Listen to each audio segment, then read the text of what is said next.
In 1989, 34 children, a teacher, were shot and 5 were killed in Stockton, California, with the use of a semi-automatic AK-47 rifle. This was one of the inciting incidents which led to the proposal of the legislation known as the Violent Crime Control and Law Enforcement Act of 1994, and a subsection became known as the Federal Assault Weapons Ban. This ban proposed the prohibition of the manufacture for civilian use of semi-automatic firearms, which were described as assault weapons, and also prohibited the ammunition, which became defined as large capacity. Ammunition magazines defined as large capacity. This legislation was passed in September of 1994 and had a sunset provision of 10 years until it expired. And today we lie without a assault weapons ban. And yet the names Sandy Hook, Aurora, and San Bernardino are still fresh in our minds as they are tragedies due to assault weapons.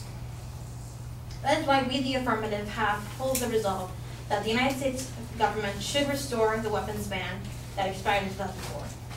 Our significant claim states that the accessibility of assault weapons has had a disastrous effect on several mass shootings in the recent years. Assault weapons being easily legally obtained is dangerous. Mike McIntyre from the New York Times writes that the suspects in the San Bernardino shooting were using semi-automatic rifles that were purchased legally within the country.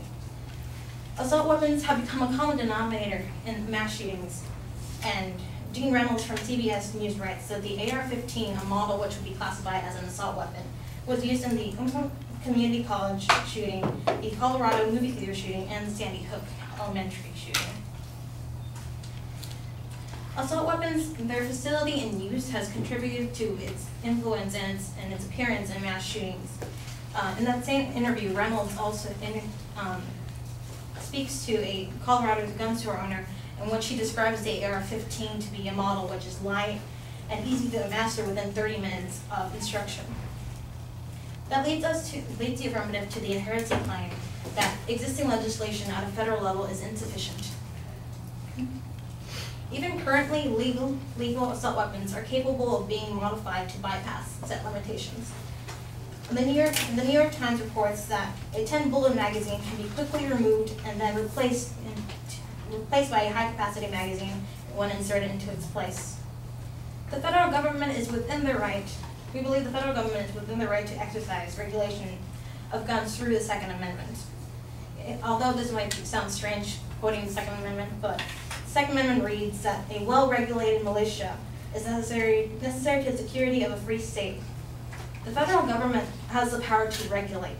Therefore, assault weapons, if classified as so, can lie within regulation. And thus, the Second Amendment can be used as a viable option in favor of the ban. This finally leads us to the affirmative solvency claim. A revised and reinstated federal assault weapons ban would improve the growing problems that assault weapons have presented in society and its uses. We have seen that total bans have correlations to decreasing crime. If we take into case study, if we take Australia as a case study, and my partner, Second Affirmative, will elaborate on that. A massive incident, a mass shooting occurred in Australia, and that led them to adopting a assault weapons ban as well.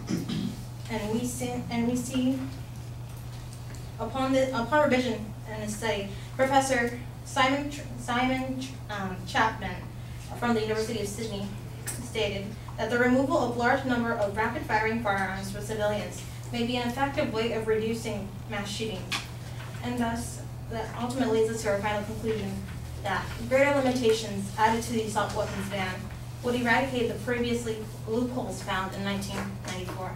No legislation is perfect, and it is evident in the 1994 ban, and thus we bring the Washington Post. Brad Plummer stated that the difference between the U.S. ban and the Australian bans seen today is that the Australian ban was much stricter and had much more specific laws, and in a way that it eradicated all types of semi-automatic weapons and shotguns and made an initiative to remove these types of weapons from the streets. So ultimately, the affirmative holds the claim that assault weapons in the United States should restore the assault weapons ban that expired in